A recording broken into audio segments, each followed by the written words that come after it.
So నిన్న జరిగినటువంటి మనం మొదటి నుంచి కూడా మాట్లాడుతూ ఉన్నటువంటి అంశం ఏంటంటే ముఖ్యంగా ఆ భూములకు సంబంధించినటువంటి వ్యవహారంలో నిన్న రఘునందన్ రావు గారు నిన్న ఒక ప్రెస్ మీట్ కూడా పెట్టడం జరిగింది. వెలుమెలలో భారీ భూభాగవతం అని చెప్పేసి ఒక వార్తని మనం ముందు నుంచి కూడా దానిపైన ఫోకస్ చేస్తూ ఉన్నాం, దానిపైన మాట్లాడుతూ ఉన్నాం.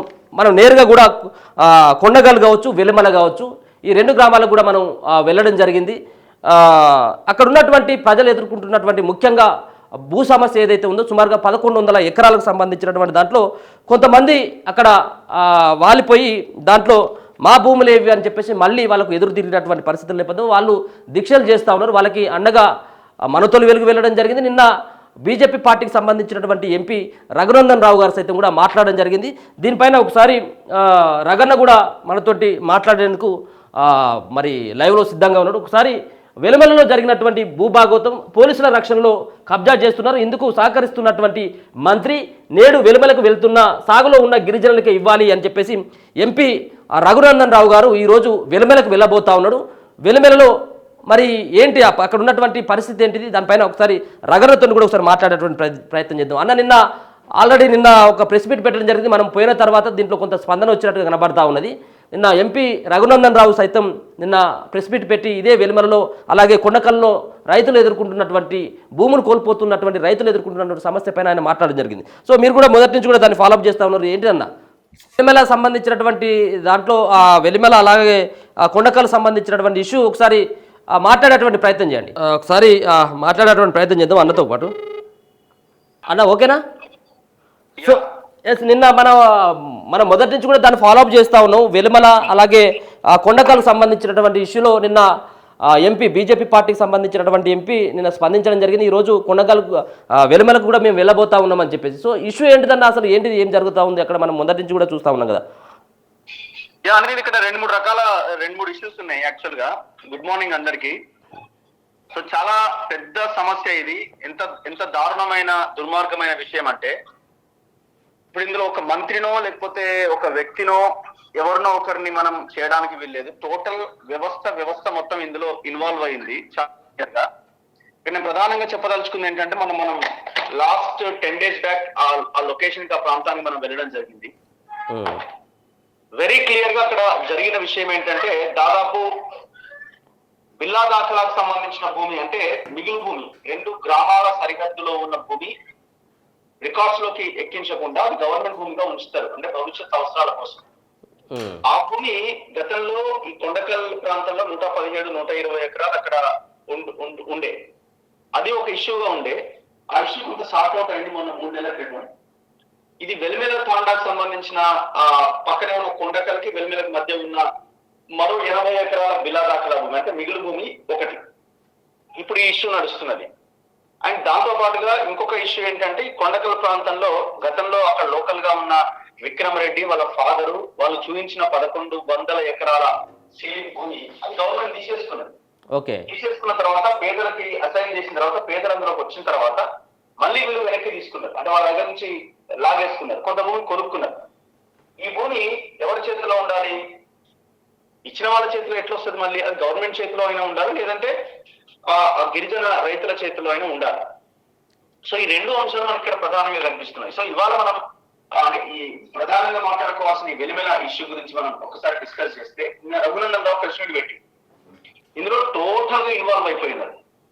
ఫస్ట్ ఈ బినాదాఖల మిగులు భూమికి సంబంధించి, అండ్ రెండోది ఈ 1100 ఎకరాలు ఏదైతే గతంలో విక్రమ్ రెడ్డి వాళ్ళ ఫాదర్ ఇది మాకు ఎక్సెస్ గా ఉన్న భూమి అని 1975 లో సీలింగ్ యాక్ట్ వచ్చిన తర్వాత వాళ్ళు చూపించారో, ఆ భూమి మళ్ళీ వాళ్ళ చేతిలోకి వెళ్ళిపోయింది. ఎట్లా వెళ్ళిపోతుంది? ఇది సాధ్యం కాదు కదా. అండ్ ఇంకో భయంకరమైన విషయం ఏంటంటే, ఇక్కడ ఈ మిగులు భూమికి సంబంధించి ఈ 80 ఎకరాల్లో ఇప్పుడు 25 ఎకరాలు గోడ కడుతున్నాయి. 25 ఎకరాల్లో పోలీసుల్ని దగ్గర పెట్టుకొని పోలీసులు అక్కడ నిలబడే గోడ కట్టిస్తున్నారు. ఎంత ఘోరం అంటే, మరి పోలీసులు ఎట్లా కట్టనిస్తారు? హైకోర్టు ఆర్డర్స్ పోలీసులు ఎట్టి పరిస్థితుల్లో ఇంటర్ఫేర్ అవ్వడానికి అవకాశం లేదని కంటెంప్ట్ వేసింది. కృష్ణా నల్లమాసులని అక్కడ అడ్వకేట్ కొట్లాడుతున్నారు గిరిజన పక్షాన, కంటెంప్ట్ వేసింది. కంటెంప్ట్ వచ్చిన తర్వాత దాన్ని ఫాలో అవ్వాలి. మరి అక్కడ ఉన్న లోకల్ ఎస్పీ కానీ మిగతా వాళ్ళు కానీ ఏం చేస్తున్నట్టు, ఎవరికి అండగా నిలబడుతున్నట్టు? కానీ ఇంకొకటి, ఇక్కడ ఒకటే మంత్రులు ఆయన మా పొంగులేటి పేరు వినిపిస్తున్నారు. అవును. కానీ ఇక్కడ ఒక్కరిని ఇద్దరిని కాదు, మొత్తం వ్యవస్థ ఇందులో ఇన్వాల్వ్ అయిందని చెప్పాలి. నాతోనే పొంగులేటి ఇప్పుడు రేవంత్ రెడ్డి టేబుల్ మీదకి ఈ ఫైల్ వెళ్ళి దాకాడు. ఎప్పుడు వాళ్ళు గోడ కట్టే 2 రోజుల ముందే ఈ ఫైల్ రేవంత్ రెడ్డి టేబుల్ మీదకి పోయింది. చాలా మంది చెప్పి పంపే ప్రయత్నం చేశారు. తెల్లారు ఆలోచనేమో అనుకున్నారు. ఇంకా బుల్డోజ్ చేయడం ఎక్కువైపోయింది. ఇప్పుడు ఇందులో రేవంత్ రెడ్డి ఇన్వాల్వ్ అయినట్ట లేనట్ట? పొంగులేటి శ్రీనివాస్ రెడ్డికి ఆ 1100 ఎకరాలు, విక్రమ్ రెడ్డి 12 ఎకరాలు పొంగులేటి శ్రీనివాస్ రెడ్డికి ఇచ్చింది. వాళ్ళ కూతురి పేరు మీద స్వాప్నికా రెడ్డి ఆర్ సంథింగ్, స్వాప్నికా రెడ్డి పేరు మీద 12 ఎకరాలు ఉంది, 4 ఎకరాలు 5 ఎకరాలు ఉంది. ఆయన వాళ్ళ తమ్ముడు ప్రసాద్ రెడ్డి కొడుకు పేరు మీద, ఆయన పేరు లోహిత్ రెడ్డి, ఆయన కొడుకు పేరు మీద ఉన్నది. ఇది ఎవరి దగ్గర నుంచి కొనుగోలు చేసినట్టున్నది? విక్రమ్ రెడ్డి. విక్రమ్ రెడ్డికి ఎట్లా వచ్చింది? సీలింగ్ యాక్ట్ లో కోల్పోయిన భూములు అవన్నీ, అవును, వదిలేసుకున్న భూములు అవన్నీ. ఇంకొక అంశం ఏంటంటే కేటీఆర్ ఇన్వాల్వ్మెంట్ కూడా ఉన్నది. కేటీఆర్ బినామీల పేర్ల మీద 11 నుంచి 12 ఎకరాల భూమి ఎట్లా పెట్టుకున్నాడు. అంత దొంగలైందో మొత్తం ఇన్వాల్వ్ అయిపోయినాడు. ఇంకొక ప్రధానమైన అంశం ఏంటంటే, మనం ఇంతకుముందు చెప్పినట్టు ఈ కొండకల్ ప్రాంతంలో ఉన్న విలాదాఖల భూమి, మిగులు భూమి విషయాల్లో కూడా గతంలో రైతుల దగ్గర నుంచి మర్రి జనార్దన్ రెడ్డి కొనుగోలు చేసిండు. మనందరికీ తెలుసు ఆయన ఎవరు, ఎమ్మెల్యే నాగర్ కర్నూలు ఎమ్మెల్యేగా పనిచేసింది. అవును. మర్రి జనార్దన్ రెడ్డి కొనుగోలు చేసి, సూర్య డెవలపర్స్ కి అమ్మిండు. అది పెద్ద ఇష్యూ. దాదాపు ఒక 40-50 రోజులు రైతులు విపరీతంగా కొట్లాడితే కొంతమందికి ఏదో డబ్బులు ఇచ్చే ప్రయత్నం చేసిరు. ఆ కొండకల్ ప్రాంతానికి 7 ఎకరాల భూమి ఇచ్చారు. 3 నెలల కింద జరిగింది సెటిల్మెంట్ అంతా. అవును. ఇందులో కేటీఆర్ డైరెక్ట్ ఇన్వాల్వ్మెంట్ ఉన్నది. దాదాపు 1000 కోట్ల రూపాయల భూమిది. ఇందులో వీళ్ళు లేరు, వాళ్ళు లేరు, ఓన్లీ పొంగులేటే ఉన్నాడు, ఓన్లీ ఈయనే ఉండడమే. ఏం చెప్పగలుగుతాం? మొత్తం అందరు ఉన్నారు ఇందులో. ఓకే. కేటీఆర్ ఉన్నాడు, పొంగులేటి శ్రీనివాస్ రెడ్డి ఉన్నాడు, రేవంత్ రెడ్డి టేబుల్ మీద పోయినా రేవంత్ రెడ్డి సైలెంట్ గా ఉన్నాడంటే రేవంత్ రెడ్డి కూడా ఉన్నాడనే చెప్పాలి. ఎందుకంటే వాళ్ళకి మద్దతుగా నిలబడుతున్నాడు. కోర్టు అసలు ఆ సివిల్ మ్యాటర్ లో ఇంటర్ఫియర్ అవ్వద్దని చెప్పిన తర్వాత, కంటెంప్ట్ ఆర్డర్ వచ్చిన తర్వాత ఎట్లా లోకల్ ఎస్పీ ఆ ప్రాంతానికి పోలీసులను పంపించి దర్జాగా గోడ కట్టిస్తాడు. చాలా మంది అడుగుతున్నారు, మరి ఇప్పుడు రైతులు నిలబడతారా, రైతులు మేనేజ్ అయితే ఎట్లా అంటే, రైతులు నిలబడడం కాదు ఇక్కడ, అది గవర్నమెంట్ భూమి. అది రైతులకు ఆ లంబాడీలకి చెందాల్సిన భూమి. అది ఒకవేళ లంబాడీలు నిలబడకపోతే మాకు వద్దు అనుకుంటే వాళ్ళ చేతిలోకి పోతుంది. వాళ్ళ చేతిలోంచి విక్రమ్ రెడ్డి చేతిలోకి పోతుంది, మళ్ళీ గవర్నమెంట్ చేతిలోకి వస్తుంది. అసైన్ చేయబడ్డ భూమి అవుతుంది అది. ఒకవేళ ఆ మిగులు భూమిని కనుక గిరిజనులకు ఇస్తే అసైన్ చేయబడ్డ భూమి, అసైన్ చేసిన భూమి అమ్మడానికి, కొనుగోలు చేయడానికి వీల్లేదు. సో ఇప్పుడు ఇది చాలా మంది నన్ను అడుగుతున్న ప్రశ్న, మరి రైతులు నిలబడతారా అంటే, ఆల్రెడీ వాళ్ళని నిలబడకుండా చేయడానికి విశ్వ ప్రయత్నం చేస్తున్నారు. వాళ్ళలో ఒక పెద్ద చీలిక తీసుకొచ్చారు. మన పండగ రోజు మొత్తం సీసాలు, పైసలు, మటన్, చికెన్ ఇష్టం వచ్చినట్టుగా ఆ కాంటాల్లో పంచిపెట్టి, కొంతమంది తీసుకోవచ్చు. పేద ప్రజలు వాళ్ళు ఏం చేస్తారు, ఆ పూట వెళ్తే, ఆ పూట ఆ పూట నుంచి బయటపడితే చాలు అనుకునే కుటుంబాలు ఏం చేస్తాయి? సో ఒకవేళ వాళ్ళు నిలబడకపోయినా, ఒకవేళ వాళ్ళకి చెందకపోయినా అది గవర్నమెంట్ కి చెందాల్సిందే. 25 ఎకరాల దాంట్లో గోడ కడుతున్నాడు. ఇంకో మిగతాది నెమ్మదిగా కంటిన్యూ చేయాలంటే ఎవరెవరున్నారు దీని వెనకాల? విక్రమ్ రెడ్డి అని లోకల్ గా ఉన్న భూస్వామి ఒక ఆయన ఉన్నాడు. కళ్యాణ్ రెడ్డి అని మెఫైర్, ఇప్పుడు అది అరబిందో వాళ్ళకి సంబంధించిందే. ఇదే దీంట్లో నిత్యానంద రెడ్డి ఉన్నాడు. నిత్యానంద రెడ్డి అరబిందో ఫార్మాలో చాలా కీలకమైన వ్యక్తి. నిత్యానంద రెడ్డి మేనల్లుడే కళ్యాణ్ రెడ్డి అండ్ విక్రమ్ రెడ్డి, ఈ ముగ్గురు ఉన్నారు. అరబిందో ఫార్మా డైరెక్టర్ ఎవరో మనకు తెలుసు కదా, ఎవరైనా లిక్కర్ స్కామ్ లో, సారా దందాలో ఇరుక్కున్నాయన కవితతో పాటుగా. అసలు యాక్చువల్గా టోటల్ ఎపిసోడ్ అంతా కవిత నడిపించింది. కవిత ఎప్పుడైతే జైలుకి పోయిన తర్వాత హరీష్ రావు దీన్ని తీసుకున్నాడు. ఇప్పుడు రేవంత్ రెడ్డి సమాధానం చెప్పాల్సింది ఏంటంటే, గవర్నమెంట్ వచ్చిన తర్వాత హరీష్ రావు ఇది కూడా నడుస్తున్నది ఆడ. మరి ఎట్లా నడుస్తున్నది మీరే చెప్పాలి సమాధానం. Local in-charge minister and senior minister Damodar Rajanarasimha గారు ఏం చేస్తున్నారు? ఇప్పుడు ఎంపీ రెస్పాండ్ అయ్యండి. ఇప్పుడు ఇది ఎన్ని రోజులు ఇట్లా ముందుకెళ్తుందన్నది చూడాలి భవిష్యత్తులో మనం. ఎందుకంటే అందరినీ మేనేజ్ చేసుకుంటూ వెళ్తున్నారు. ఇది ఖచ్చితంగా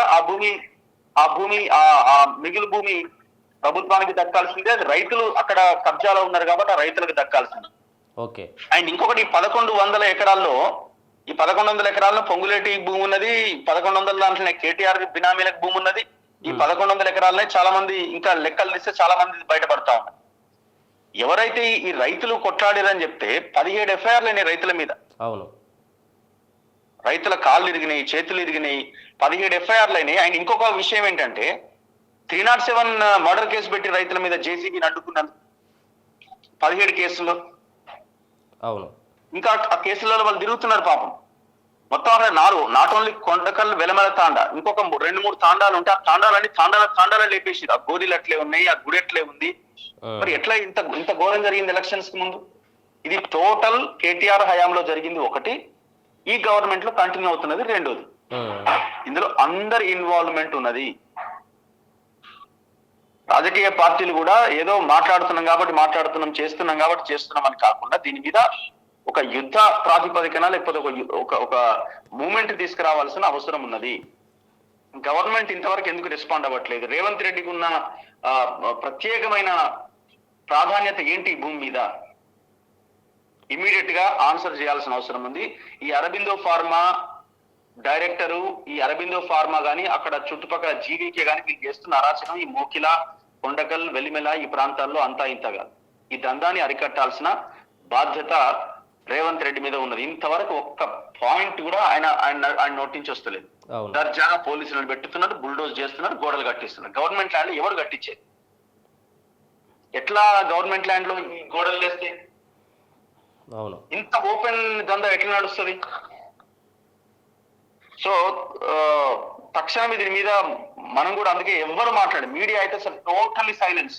మనం తప్ప ఈ విషయం మీద మాట్లాడిన వాళ్ళంటే అంటూ ఎవరు లేరు. కనీసం విషయం బయటకు వచ్చిన తర్వాత కూడా లొకేషన్కి వెళ్ళి చేయాలి అన్న ఆలోచన కూడా ఎవరికి రావట్లేదు.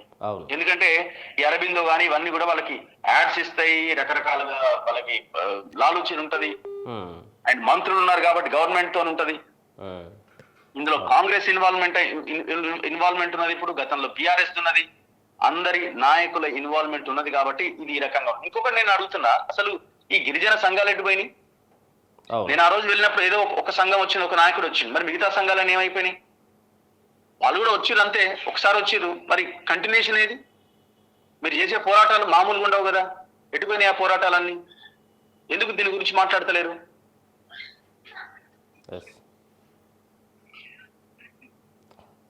సో ఇప్పుడు ఏదైనా ఇది ముంగడపడేటువంటి వ్యవహారం కనబడుతుందన్న. ఇప్పుడు మళ్ళీ రఘునందన్ రావు గారు ఒక పక్కన అడ్వకేట్ అయినే, ఇంకొక పక్కన ఎంపీ, ఒక పక్కన ప్రభుత్వంలో ఉన్నటువంటి కీలకమైనటువంటి మంత్రి ఉన్నాడు, ఆల్రెడీ ముఖ్యమంత్రి హస్తం ఉన్నదని చెప్తా ఉన్నారు. కాబట్టి ఇది ఎంత దూరం వెళ్ళేటువంటి అవకాశం ఉంటుంది? ఇది ముంగడపడేటువంటి వ్యవహారం కనబడతా ఉందా? ప్రజలందరూ ఆలోచించాలి, ప్రతిపక్ష పార్టీలు ఆలోచించాలి, పార్టీలు ఆలోచించాయి, పార్టీలు ఎట్లా ఆలోచించాయి? ఎందుకంటే వాళ్ళకు ఉన్నది. ఎందుకంటే అరబిందో అపర్ణ కన్స్ట్రక్షన్స్ ఉంది ఇందులో. అపర్ణ కన్స్ట్రక్షన్ అంటోడు మొత్తం ఆ వెస్ట్ సైడ్ మొత్తం ఊడ్చి పడేసింది. కొన్ని వేల ఎకరాలు బిజినెస్ చేస్తున్నారు. ఉదయ్ కుమార్ రెడ్డి ఆయన పేరు. మొత్తం అక్కడ 217 ఎకరాలు ఒక సింగిల్ ట్రెంచ్, ఒకటే సింగిల్ బిట్ మొత్తం 217 ఎకరాల్లో రియల్ ఎస్టేట్ చేస్తున్నాడు. మొత్తం ఇదే భూమి, మొత్తం సీలింగ్ భూమి.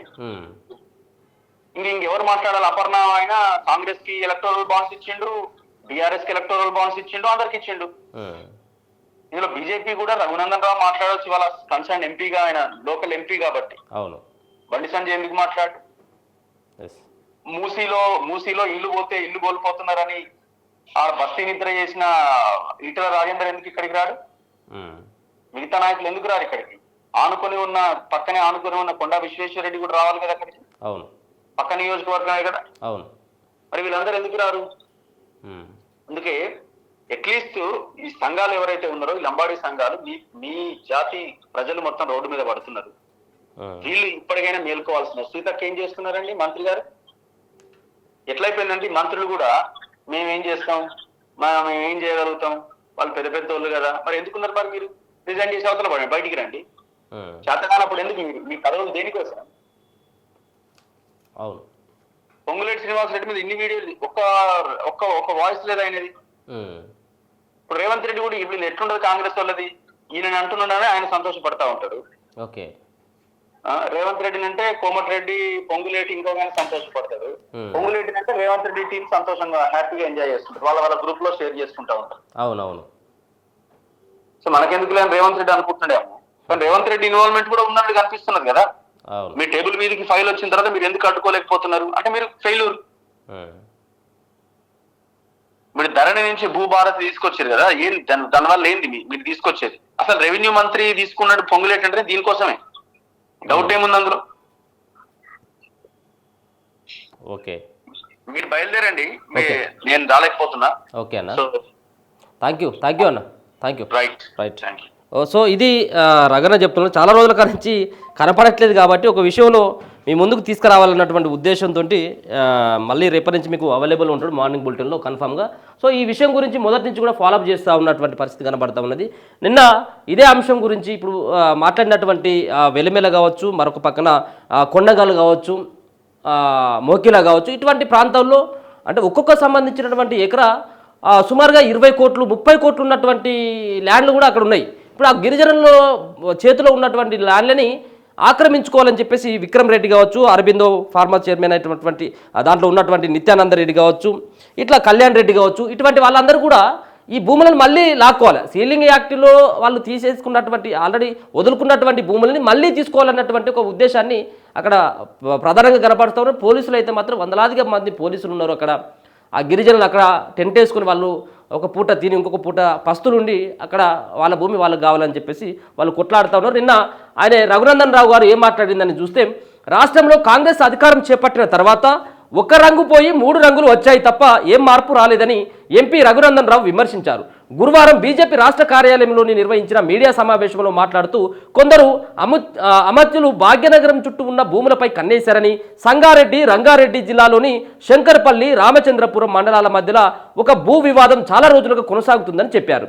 వెలమల గ్రామ శివారు మధ్యలో మిగిలిన 429 ఎకరాల భూమి ఎవరిదని ప్రభుత్వ అధికారులు గుర్తించారు. భూమి దున్నుకుంటూ ఉన్నామని గిరిజనులు పట్టాలు ఇవ్వాలని రెవెన్యూ అధికారుల చుట్టూ తిరిగారని, ఇందులో 180 ఎకరాల భూమి వివిధ పరిశ్రమలకు ఏపీఐఐసికి కేటాయించారని పేర్కొన్నారు. రంగారెడ్డి జిల్లాకు చెందిన భూస్వామి కేవి నరసింహారెడ్డి 1979లో సీలింగ్ చట్టం కింద ప్రభుత్వానికి ఇచ్చారని, 429 ఎకరాల్లో చివరకు 85 ఎకరాలు మిగిలిందని మండిపడ్డారు. 2009లో మొదలైన భూ పంచాయతీ ఇంకా కొనసాగుతుందని చెప్పారు. 2023లో సెక్షన్ 87 ప్రకారం క్లారికల్ ఎర్రర్స్ జరిగినప్పుడు 2 సంవత్సరాలలో సరిచేయవచ్చని, ప్రభుత్వ భూమిని మార్చడం క్లరికల్ ఎర్రర్ కాదని స్పష్టం చేశారు. ఉత్తర్వులు ఉన్నప్పటికీ కలెక్టర్ తెలివితో రిపోర్ట్ ఇచ్చారని ఆగ్రహం వ్యక్తం చేశారు. 1954లో తప్పు జరిగిందని శిల్పారెడ్డి, రోహిణి రెడ్డి, నిత్యానందరెడ్డి ఆ భూమి తమకు కేటాయించాలని ప్రభుత్వానికి కోరారు. గిరిజనుల మీద 17 కేసులు పెట్టారని, ఊర్లో ఎవరు ఉండకుండా ఖాళీ చేయించి 85 ఎకరాలు పోలీసుల రక్షణలో కబ్జా చేస్తున్నారని ఆరోపించారు. సంగారెడ్డి పోలీసులు 3 రోజులుగా వెలమల శివారులోని డ్యూటీ చేస్తున్నారని చెప్పారు. సుమారు 1200 కోట్ల విలువైన భూమి కబ్జా చేసే ప్రయత్నం చేస్తున్నారని, శుక్రవారం స్థలానికి వెళ్తున్నారని, 85 ఎకరాలు ప్రైవేటు కంపెనీలకు ఎలా ఇస్తారని ప్రశ్నించారు. ఏ మంత్రి ఈ కబ్జాకు సహకరిస్తున్నారో ప్రభుత్వం బయట పెట్టాలని డిమాండ్ చేశారు. అరబిందో, అపర్ణ సంస్థల పేర్లు పహానీలో రాసే ప్రయత్నం చేస్తున్నారని, సీసీఎల్కు పెట్టిన దరఖాస్తుల్లో నిత్యానందారెడ్డి పేరు ఉందని తెలిపారు. కబ్జాలో ఉన్న గిరిజనులకు భూమి ఇవ్వాలని ఆయన నిన్న డిమాండ్ చేయడం జరిగింది. అడుగుతున్నటువంటి ఎవరైతే రైతులు ఉన్నారో వాళ్ళపైన దౌర్జన్యంగా వాళ్ళను కొట్టి, వాళ్ళపైన 17 కేసులు పెట్టి, చేతులు ఇరగొట్టి, కాళ్ళు ఇరగొట్టి, భయభ్రాంతులను చేసి తాండాలనే మొత్తం ఖాళీ చేపించేటువంటి ప్రయత్నం చేస్తూ ఉన్నాడు ఇక్కడ ఉన్నటువంటి విక్రమ్ రెడ్డి కావచ్చు, నిత్యానంద రెడ్డి కావచ్చు, కళ్యాణ్ రెడ్డి కావచ్చు. సో సీలింగ్ యాక్ట్లో వదిలిపెట్టినటువంటి భూమిని మళ్ళీ లాక్కోవాలన్నటువంటి ఒక దుర్మార్గమైనటువంటి ప్రయత్నం చేస్తూ ఉంది అక్కడ ఉన్నటువంటి కొంతమంది వ్యక్తులు. దాని వెనకాల ప్రభుత్వంలో ఉన్నటువంటి వాళ్ళు ఉన్నారు. ఇప్పుడు మనం ఇంతకుముందు చెప్పినటువంటి విధంగా అక్కడ పొంగులేటి శ్రీనివాసరెడ్డి ఉండొచ్చు, ముఖ్యమంత్రి రేవంత్ రెడ్డి గారికి సంబంధించినటువంటి కనుసన్నల్లో జరగవచ్చు. గతంలో కేటీఆర్ కవితకు సంబంధించినటువంటి వాళ్ళ యొక్క బినామీల ఆస్తులు కూడా దాంట్లో ఉన్నాయన్నటువంటి అది తెలుస్తూ ఉంది. సో చూద్దాం మరి ప్రభుత్వం ఏ విధంగా చూస్తుంది, ప్రతిపక్షాలు ఏ విధంగా కొట్లాడతాయి, గిరిజన సంఘాలు వాళ్ళ మీద మాట్లాడతాయా లేవా, ఎందుకు ఇప్పుడు ఉన్నటువంటి వాళ్ళు నోరు మీదపడడం లేదు, ఇంకా వేరే సంబంధించినటువంటి వాళ్ళు సైతం కూడా ఎందుకు దీనిపైన మాట్లాడట్లేదు అనేది మనకు తెలియాల్సినటువంటి అవసరం ఉన్నది. సో దానిపైన చూద్దాం మరి. ఇప్పుడు ఉన్నటువంటి ఎవరైతే రఘునందన్ రావు గారు సైతం కూడా దానిపైన పోరాటం చేస్తామని చెప్పేసి అంటా ఉన్నారు. సో